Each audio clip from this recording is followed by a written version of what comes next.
તો ડભોઈથી અન્ય મહત્વના સમાચાર સામે આવી રહ્યા છે। ડભોઈના દેવ ડેમમાંથી પાણી છોડાતા ડભોઈ તાલુકાના ગામોને અસર જોવા મળી રહી છે। ડભોઈના બનૈયા ગામનો નીચાણવાળો વિસ્તાર બેટમાં ફેરવાયો છે। ગામના અનેક મકાનોમાં પાણી ઘૂસી ચૂક્યા છે, તો કેટલાક રહેવાસીઓને સલામત સ્થળે ખસેડવામાં આવ્યા છે।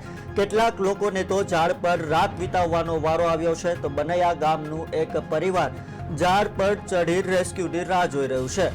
6 લોકો હજુ પણ ઝાડ પર છે, જેમાં 2 બાળકોનો સમાવેશ થાય છે। મામલતદારનો સંપર્ક કરતા બચાવ કામગીરી હાથ ધરવામાં આવી છે। સૌથી મહત્વના સમાચાર ડભોઈથી કહી શકાય। ડભોઈમાં એક પરિવારે ઝાડ પર રાત વિતાવવાનો વારો આવી ચૂક્યો છે। મહત્વના સમાચાર ડભોઈથી મળી રહ્યા છે। ડભોઈનું બનૈયાનું ગામનું એક પરિવાર ઝાડ પર ચઢી રેસ્ક્યુની રાહ જોઈ રહ્યું છે।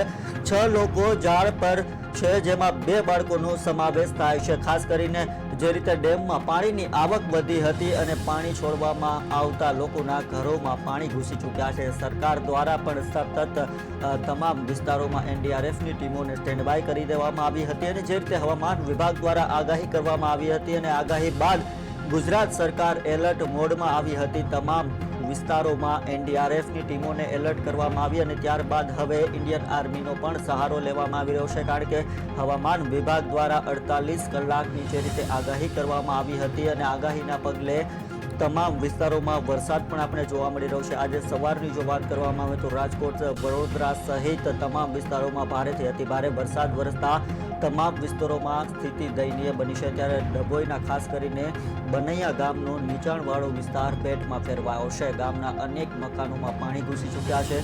કેટલાક રહેવાસીઓને સલામત સ્થળે ખસેડવામાં આવ્યા છે, તો કેટલાક લોકોને ઝાડ ઉપર રાત વિતાવવાનો ભારો આવ્યો છે। જે રીતે આપ દ્રશ્યો આપણી ટીવી સ્ક્રીન પર નિહાળી રહ્યા છો, બનૈયા ગામનું આ એક પરિવાર છે, જેણે ઝાડ ઉપર ચડી રાત વિતાવી હતી અને તેઓ આખરે રેસ્ક્યુની રાહ જોઈ રહ્યા છે। 6 લોકો હજુ પણ ઝાડ ઉપર છે, જેમાં 2 બાળકોનો સમાવેશ કરવામાં આવે છે। જ્યારે મામલતદારનો સંપર્ક કરતા મામલતદાર દ્વારા બચાવ કામગીરી હાથ ધરવામાં આવી છે।